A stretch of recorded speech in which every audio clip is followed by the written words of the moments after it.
கார்த்திக் நடிப்பில் வெளியான அலெக்ஸ் பாண்டியன் படத்தில் சிஎம் உடைய பொண்ணை ஹீரோ கருத்தில் செய்கிற ட்ரோல் பண்ண ஆடியன்ஸ் அரிமா நம்பி படத்தில் ஹீரோ செய்கிற இல்லாஜிக்கல் பேங்க் ராபரியை ட்ரோல் பண்ணியிருக்க மாட்டாங்க. காரணம் எங்கேஜிங் ஸ்க்ரீன் பிளே. குருவி படத்தில் வெற்றிவேலுடைய ஜம்பை ட்ரோல் பண்ண ஆடியன்ஸ் கில்லி படத்தில் சரவணியல் ஜம்பை ட்ரோல் பண்ணியிருக்க மாட்டாங்க. காரணம் எங்கேஜிங் ஸ்க்ரீன் பிளே. ராஜபாட்டை படத்தில் அந்தரத்தில் நிற்கிற ஹீரோ மூமெண்ட்டை ட்ரோல் பண்ண ஆடியன்ஸ் தூள் படத்தில் மதுரை வீரன் சாங்கில் சூறாவளி மாதிரி சுற்றி நிற்கிற ஹீரோ மூமெண்ட்டை ட்ரோல் பண்ணியிருக்க மாட்டாங்க. காரணம் எங்கேஜிங் ஸ்க்ரீன் பிளே.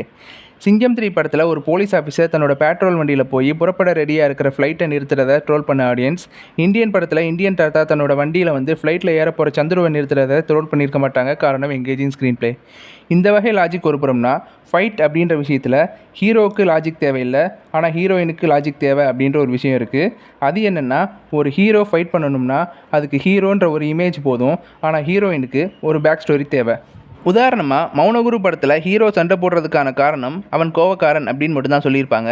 ஆனால் அதோட ஹிந்தி ரீமேக்கான அகிரா படத்தில் ஹீரோயின் ஃபைட் பண்ணுறதுக்கு ஒரு பேக் ஸ்டோரி வச்சுருப்பாங்க. இதே தான் தமிழில் ஜோதிகா நடிப்பில் வெளியான ராட்சசி படத்துக்கும் பொருந்தும். ஆனால் இந்த மாதிரி லாஜிக்கெல்லாம் பல original lady super stars heroine orient movie பண்ணுறது மூலமாக உடைக்கலாம்.